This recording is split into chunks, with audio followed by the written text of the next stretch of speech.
भाषा के अंदर जो साहित्यिक प्रभाव है, कहते हैं ना Kalidas was a Shakespeare of India. अरे भाई कोई तुलना है? शेक्सपियर इतने 100 साल के बाद हुआ, कालिदास से क्या तुलना? और तुलसीदास ने 1,40,000 से अधिक शब्दों का प्रयोग किया है, और जहां तक मैंने पढ़ा था शेक्सपियर ने शायद 18-19 हजार शब्दों का प्रयोग किया है। तुलसीदास से तुलना नहीं शेक्सपियर की, कालिदास से क्या तुलना करने लगे? जिस जिस प्रकार की सुंदर उपमाएं हैं, जिस जिस प्रकार की, मतलब आपको शायद ये पता हो कि Sanskrit is the mother of all languages, किसने कहा था? किसी इंडियन ने नहीं कहा था। विलियम जोन्स, जो कि कलकत्ता हाईकोर्ट के जज थे, जिन्होंने Royal Asiatic Society of Bengal बनाई, उन्होंने कहा। उन्होंने सबसे पहला कौन सा ग्रंथ ट्रांसलेट किया और क्यों वो आकर्षित हुए?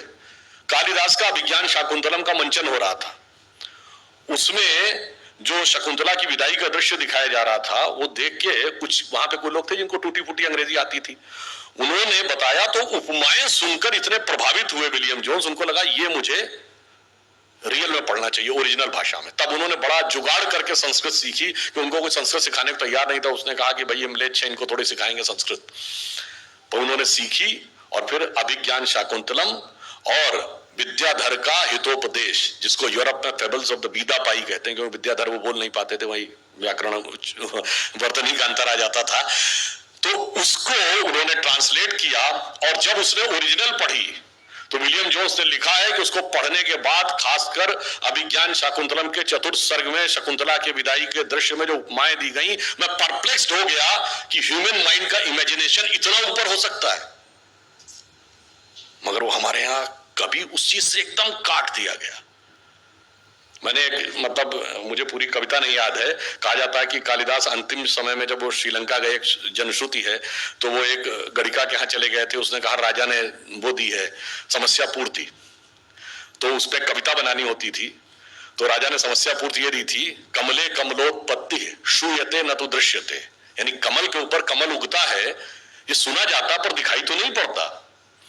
कालिदास ने कहा बस, वो पूरी कविता मुझे नहीं याद है, उन्होंने एंड यहां पर किया कि पहली लाइन थी कमले कमलोत्पत्ति श्रूयते न तो दृश्यते, अंत में उन्होंने कहा बाले तव मुखाम्बुजम कस्मिद इंदीवरद्वयम। अंबुज कहते हैं कमल को, यदि यह नहीं दिखाई पड़ता तो तुम्हारे कमल रूपी मुख के ऊपर दो कमल रूपी नयन कैसे दिखाई पड़ रहे हैं? अब बताइए किस ढंग से उन्होंने उस पूरी समस्या पूर्ति को कर दिया। मतलब मैं आज की पीढ़ी के लिए कहता हूं, मतलब मैं तो कह रहा हूं भैया, तुमको बहुत प्यार मोहब्बत और इसकी बात आती है तो तुमको क्या याद आता? लैला मजनू, सीरी फरहाद, सलीम अनारकली, जोधा अकबर, यही याद आते हैं मेरे भाई। अगर उसमें भी पढ़ना है, पढ़ लो दुष्यंत शकुंतला की कहानी, स्वप्न वासव दत्ता, राजा उदयन और वासव दत्ता, चंद्रापीठ की कथा, और जिस जिस प्रकार की उसमें कथाएं हैं।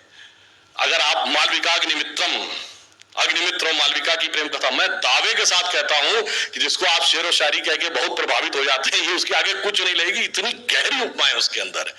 तो मैंने इसलिए कहा साहित्य हो, विज्ञान हो, राष्ट्रवाद हो, सबके साथ किस प्रकार से जोड़ा जाता है। और देखिए जोड़ने में तोड़ने के तत्व कहां पे खोजे जाते हैं। मैं जब पहली बार